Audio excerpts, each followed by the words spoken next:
Yes guys, today in this video I'm going to be telling you the 3 of the worst fat loss mistakes you guys must completely avoid if you want to have a successful cut, if you want to have a successful fat loss phase. So let's get right into it. So the first thing would be is cutting your calories too low. This one's obvious, but you wouldn't be surprised the amount of people that still do aggressive cuts. You need to stop dieting down at 1,500 to 1,800 calories. And the reason why you don't want to do this is because one, it will wreck your energy, especially in the gym. Number two, it's very unsustainable for most people. Number three, you're just gonna feel sluggish throughout the day. Number four, it's gonna ruin your metabolism. It's gonna put your metabolism in the bin. And number five, of course, you're more likely going to crash and just rebound afterwards. That's like someone doing a 5K. Instead of them walking or jogging a 5K, instead they're sprinting the 5K. It's very well, unless if you're a runner, like an elite runner. If not, then you're not gonna be able to complete that. It's very, it's gonna be tough to be sprinting a 5K instead of, jogging the 5K. Same way how like you're doing 60 minutes of high intensity cardio. That's very unsustainable. You can't do 60 minutes straight. I'm talking about straight, by the way, like of high intensity cardio instead of you walking 60 minutes, you know? So please stop the aggressive cuts. Instead, when it comes to setting up the calories, don't drop your calories by like 1,000 and end up eating 1,500 calories. Don't be dieting with that amount, because the goal in any cut is to keep food as high as possible. And the way to keep food as high as possible is simply dropping just below maintenance and increasing the daily energy expenditure from output of 10k steps and 20 minutes of cardio daily, of moderate cardio. That way, food will still be kept high, and obviously, in order to keep food as high as possible during the fat loss phase, instead of you dropping the food down, unless if you're obviously like towards the end of the cut and you're feeling very fatigued from the cardio, doing a good amount of output and a good amount of steps, then other than that, at the start of the cut, like towards the beginning, if whenever obviously we're gonna have to increase the energy, we're gonna have to increase the energy expenditure at some point within the cut, because otherwise weight loss is going to be stalling, and hence fat loss is going to be stalling. So instead of you dropping the food down straight away, keep it as high as possible and increase the daily energy expenditure by you doing more cardio, more output. That way we can still keep food as high as possible, energy will stay high, and obviously you'll be able to maintain your gym floor performance. So don't cut your calories too low, it will put you at the risk of losing muscle. Now, the second worst fat loss mistake that you can be doing is you're relying too much on cardio and you're not resistance training. Yes, cardio does burn more calories, but you need to understand that weight doesn't just come from fat. It comes from muscle. It comes from muscle and your organs, like your bones. It comes from muscle, water, and your bones. Weight doesn't just come. Weight isn't just made up of fat. And by you simply not resistance training, you're not going to give your muscles the reason to. You're not going to give the body the reason to hold on to muscle. And hence, if you don't give your body the reason to keep its muscle or even build muscle during the fat loss phase, then what makes you think you're going to be losing fat? You're not. You're just going to end up losing muscle. And so, because the goal in any fat loss phase is to maintain as much muscle as possible.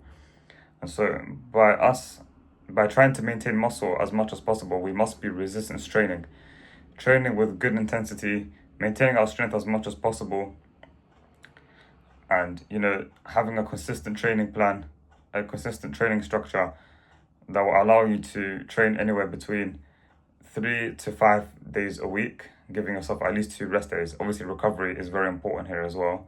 We don't want to be overtraining as well, but we don't want to just rely on cardio to lose fat. Cardio, yes, does burn more calories, and steps does burn more calories, but you're not going to be able to burn those calories from fat if you don't give your body the reason to retain its muscle at least. So what do we need to do here? Still do a good amount of cardio, because obviously we don't wanna resistance train and obviously do no movement, do a lack of movement. So instead, what you want to do is do your 10k steps daily and obviously do your cardio, because we're athletes here, not bodybuilders. We don't want to train like bodybuilders on the cut. Trust me, you wanna be doing daily movement, especially on the cut work, so we can keep food as high as possible. But yeah, anyways, don't resistance train and do any movement.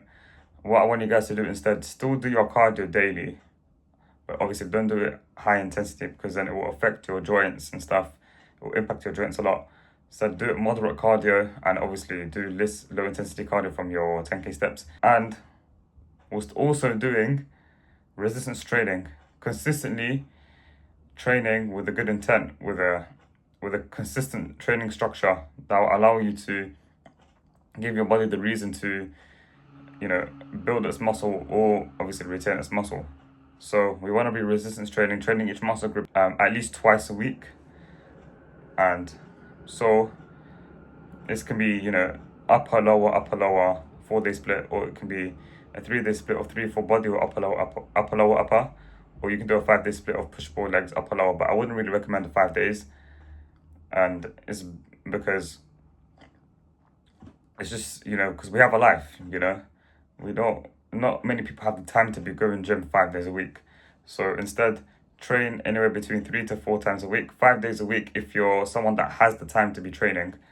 But ideally, we want to give ourselves at least 2 rest days to give our muscles the time it needs to recover. So make sure you prioritize resistance training. And cardio and steps will come second. We will use will be used as a tool for you to burn more calories. So make sure you're resistance training. We don't want to be doing endless cardio, because that's the worst fat loss mistake anyone can make. And now, the third thing would be is relying too much on the scale. You got to understand that the scale isn't the only metric when it comes to losing fat. I'm not saying it's nothing. Obviously, it's not nothing, but it's not everything. Because, you may be getting fluctuations daily, which are normal, but you've got to understand, just because your weight fluctuates doesn't mean you're gaining fat. It's the reason why weight fluctuates is due to, high inflammation, and hence cortisol may increase, and obviously fatigue will increase, and then hence more water will be held, which is why obviously, sometimes you get these water weight fluctuations. But you got to understand that that's completely normal. As long as you stick to your plan, and you stick to your calorie goal, your macros, just like your overall plan in general, as long as you're doing the daily non-negotiables, and weight spikes up as a fluctuation every single day, then you'll be fine, guys. You're still losing fat. You just got to understand that scale isn't the only metric, and visual progress is what comes on top of that. It's way more important than the scale itself. So instead, obviously, look at visual progress as another metric as well. So because body composition is way better than the scale.